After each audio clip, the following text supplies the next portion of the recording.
Avec une montre connectée, on peut tout à fait recevoir des messages haineux, des messages harcelants. Ces montres sont dédiées à des enfants qui n'ont pas de smartphone. Les cyberattaquants vont utiliser toutes ces données que les objets connectés récupèrent sur l'enfant.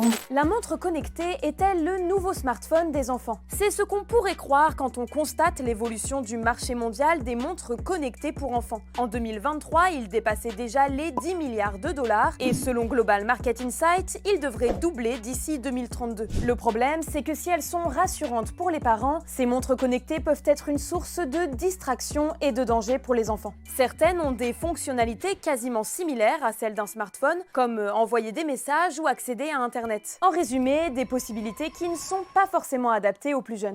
Avec une montre connectée, on peut tout à fait recevoir des messages haineux, des messages harcelants. On se rend compte que les jeunes sont souvent confrontés, par exemple, à des images qui sont inadaptées, que ce soit des images pornographiques, des images violentes. Les parents, quelque part, se disent je sais où est mon enfant, je peux l'appeler quand j'en ai besoin. Aujourd'hui, je sais que les cyberattaquants vont utiliser toutes ces données que les objets connectés récupèrent sur l'enfant, voire même au-delà. C'est là toute la problématique aujourd'hui. Quelque part, c'est pas tant l'outil, mais c'est l'usage que l'on en a. De leur côté, certains constructeurs proposent un contrôle parental et mettent l'accent sur le côté ludique de l'apprentissage de l'heure. Sur le marché, on peut trouver des montres connectées pour enfants sans accès à Internet. C'est le cas par exemple de la KidiZoom proposée par VTech ou de l'iSmart Junior chez Icewatch. Ce qu'il faut savoir, c'est que la première fonction de cette montre, c'est de donner l'heure. Cette montre ne permet pas d'aller sur Internet, ni de passer des appels ou d'envoyer des messages. Tout est fait pour motiver l'enfant à avoir un rythme de vie sain. C'est très motivant pour l'enfant de suivre ses activités physiques